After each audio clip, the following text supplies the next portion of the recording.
Good news po sa mga kababayan natin sa Region 7, sa may Dumaguete, Siquijor, Cebu, and Bohol. Pwede na kayo mag-walk-in from 1 p.m. to 4 p.m. until March 28, 2025 or until slots last.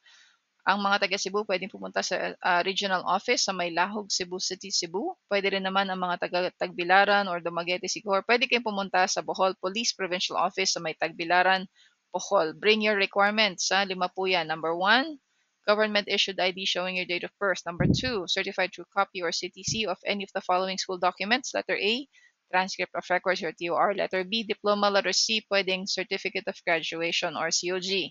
Kung wala kayong CTC, magdala kayo ng original copy at isubmit ang photocopy nito. Number 3, 2 copies of passport-size colored photos showing yourself wearing a white shirt with a white background, and you should be holding a name tag showing your first name, middle name, and last name. Number 4, 1 legal-size white window envelope with 21 pesos worth of postal stamps. And number 5, 400 pesos na exam fee. Kung mayroon kayong tanong, i-type nyo lang po sa comment section and I will get back to you as soon as I can. Why don't you join our 15-day final coaching course para kayo ng susunod na hashtag pasado sa Napolcom.